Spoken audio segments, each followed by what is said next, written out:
I want to tell you about an activity I did today using these cards. Now, you've seen these cards before. This activity was almost like a precursor to what I've shown you before. So what I did this time was I set out these cards and I talked about the base element tract and talked about the meaning. And then I said, I'm going to say some words that use this root or base element tract. And what I want you to do is I want you to spell the word with your eyes first.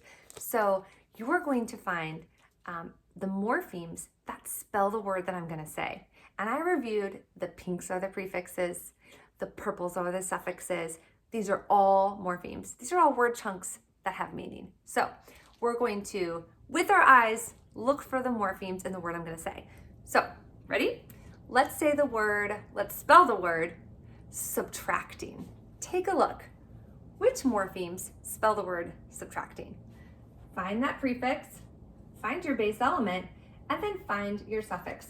And you're going to write it on your own page. So my student was going to write sub, found with this eyes, sub, and then the base element tract. I want them to keep practicing that so they can, it's important we know how to spell that one, since if you know how to spell that, you can spell lots of words. And then what I say, subtracting, and then ing. Now that we found the morpheme with our eyes, we had a chance to write out those morphemes.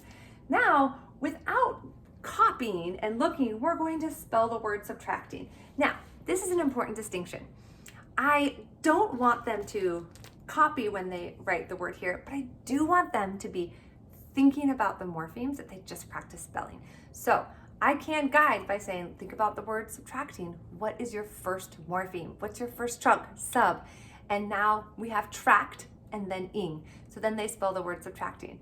Now it gets into a little bit of, you can do totally different words, or you can do more of like a morpheme chain.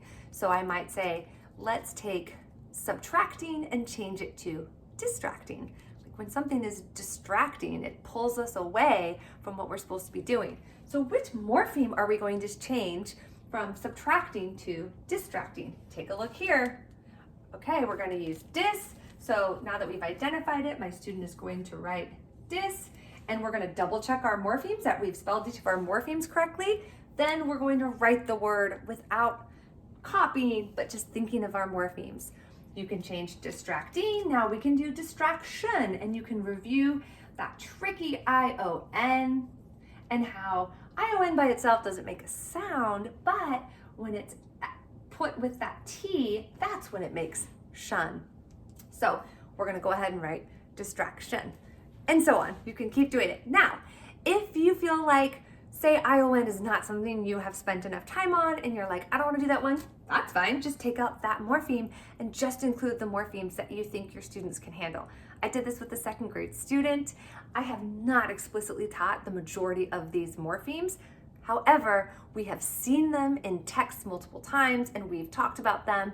And this activity he was able to do with shining stars. And I think that it was because it was a little bit more scaffolded just by, I'm saying a word, you're finding the morphemes with your eyes, they're getting that understanding that that word is made up of morphemes.